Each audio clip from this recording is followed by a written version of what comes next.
蒙面财经，朋友们好。那今天呢，跟大家聊一聊苏宁。那苏宁呢，是中国民营企业排名前3的企业。那一年的销售额呢，有6000多亿人民币。那在2月25号呢，它出了一则石破天惊的公告啊。我们先来看一下这个公告。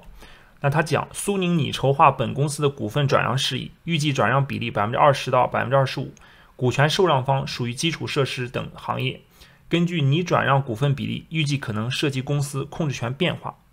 那这条新闻呢，就是说苏宁有可能把它的控制权卖掉。那我们再看一下这个21世纪新闻的报道就这个接盘方是何方神圣。那可以看到，他说这个市场传言苏宁易购准备出售19.9%的股份，然后给的这个江苏的国企组成的这个财团就是包括江苏的大概有4-5家国有企业。那我们根据苏宁在2月24号停牌的时候的这个收盘价和总市值大概是651.7亿元。那如果按19.9%的股份转让比例的话计算大概价值呢是130亿。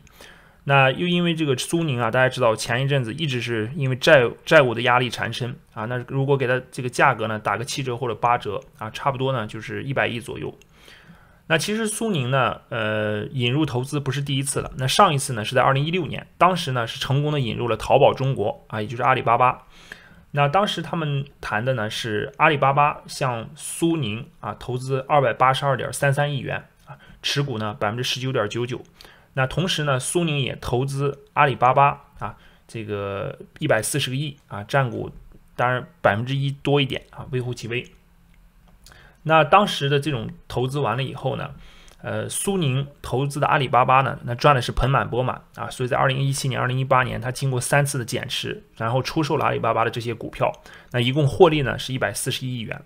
那相反，阿里巴巴投资的苏宁的股票呢是一股未动而且还亏损了很多。那当时的认购价格呢是15块1毛7每股认购了大概是282.3亿，对吧？那现在的价格呢，大家也知道，大概6-7块钱苏宁这个易购的股票。那可以看出来整个这个阿里巴巴的这笔投资呢，可以说是亏得一塌糊涂但是苏宁呢，它不但是拿回了投资阿里巴巴的这个本金140个亿，同时呢还赚了141亿。那还有就是这个本身苏宁融资就是从阿里巴巴融资得到了这282.33亿所以说是整体来讲是非常划算的一个买卖。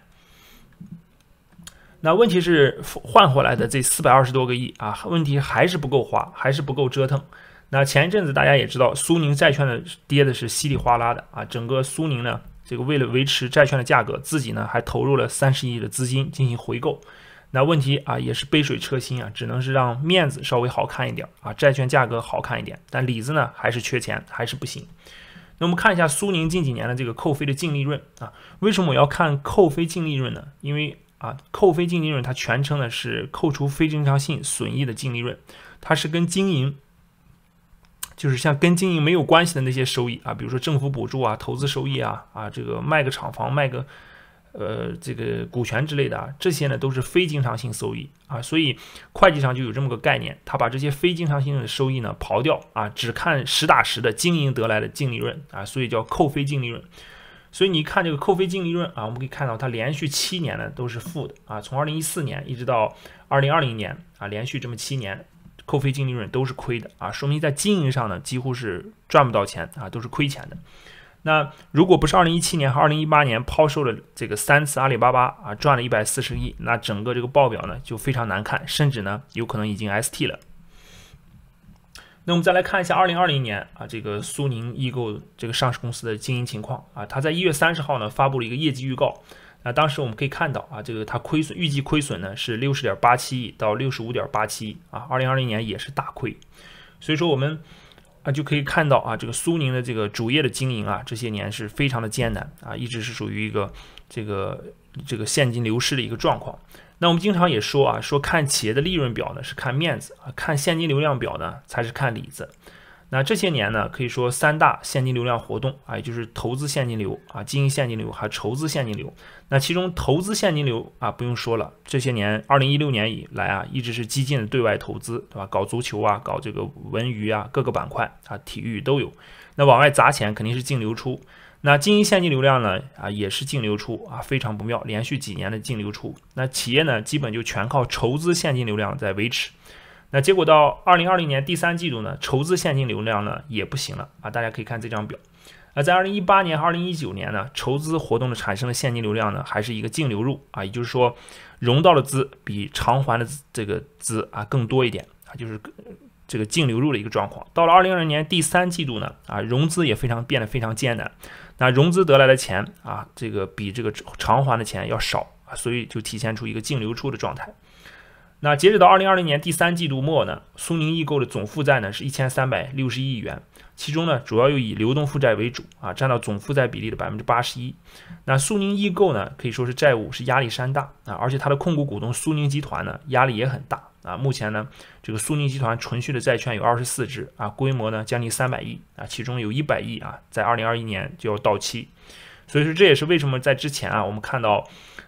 苏宁的实际控制人张近东啊，他把他的这个很多的股权啊，全部股权都质押给了阿里旗下的公司，为了获得这个10亿元的人民币啊，以这个去偿还资本，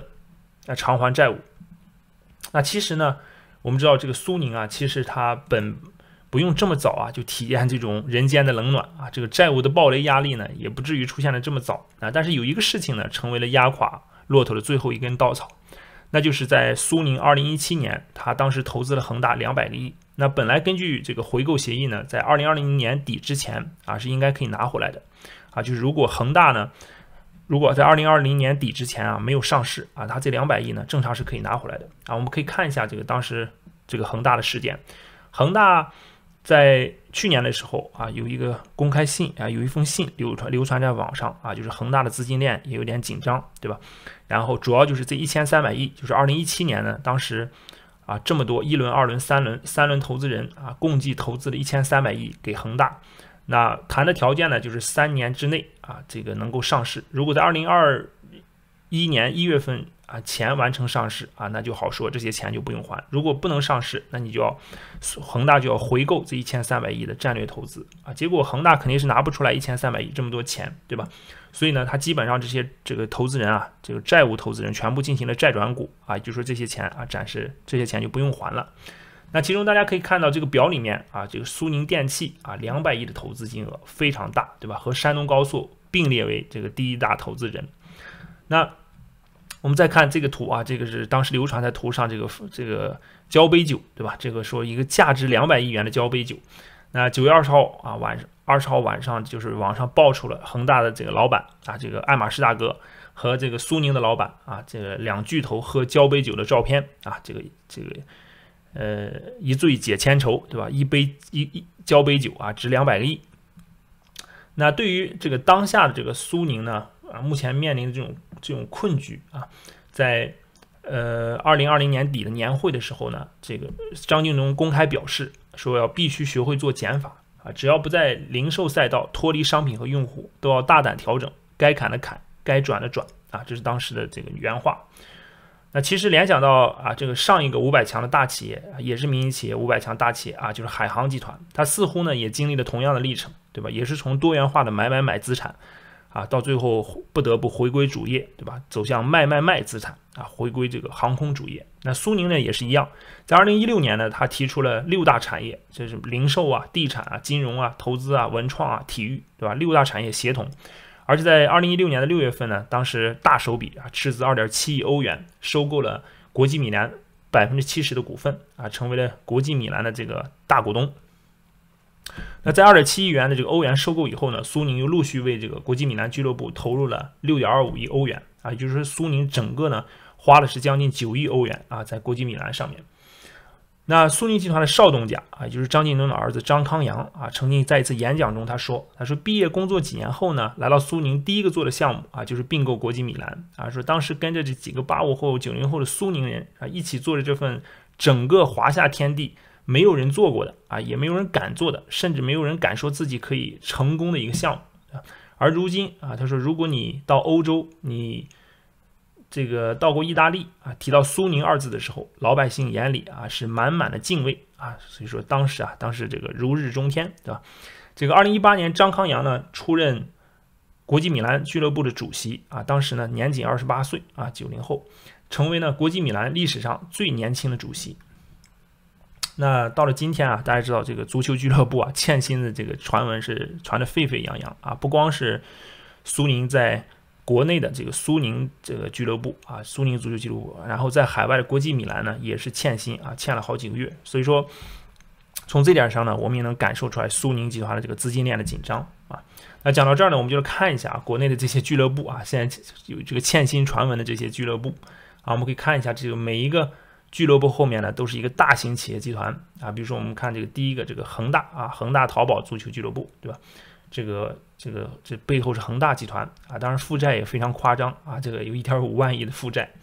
那还有华夏幸福，对吧？有华夏幸福这个足球俱乐部啊，也是一个负债大户。然后最近呢也爆出一些债务违约的这种压力啊，还有这个富力啊、江苏苏宁啊、深圳市足球俱乐部啊，这各个俱乐部的背后呢都是一些企业的巨头啊，当然呢也是一些负债的大户。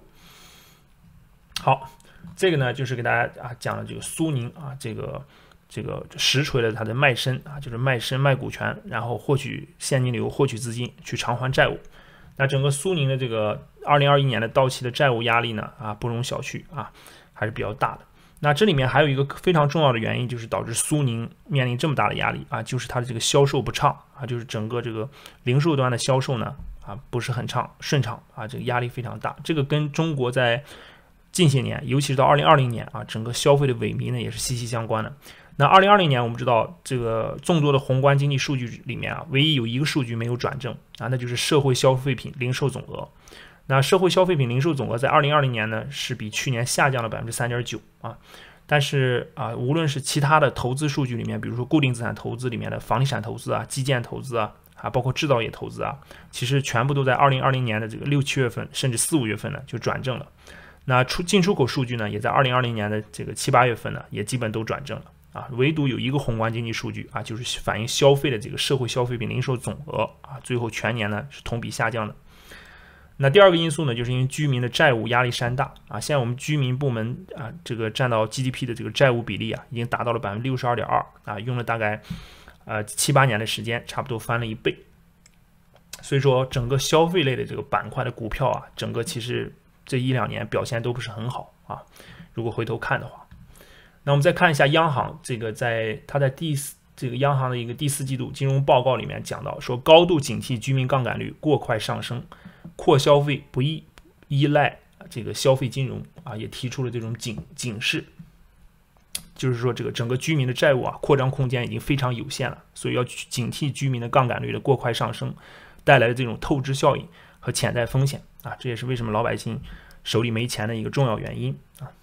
好，最后呢，我们说一说，其实苏宁呢也有它曾经过去的辉煌啊，也有它曾经属于它自己的时代。那苏宁在1990年创立啊，当时呢，这个张近东啊也就这个年27岁吧啊，27岁创办苏宁电器，然后苏宁电器在2004年呢在深交所中小板上市。上市以后呢，正好赶上了中国00、07年的大牛市啊，当时呢是非常耀眼的一只大牛股啊，可以说翻了几十倍，也曾经是个非常辉煌过。好，最后呢，我想以这个辛弃疾的一首词啊作为本期节目的结尾啊。那这首词呢是咏玉勒啊京口北固亭怀古里面的一句话啊，就是千古江山英雄无觅，孙中谋处舞榭歌台，风流总被雨打风吹去。好了，今天的分享呢就先到这里，感谢大家的观看，我们下期再见。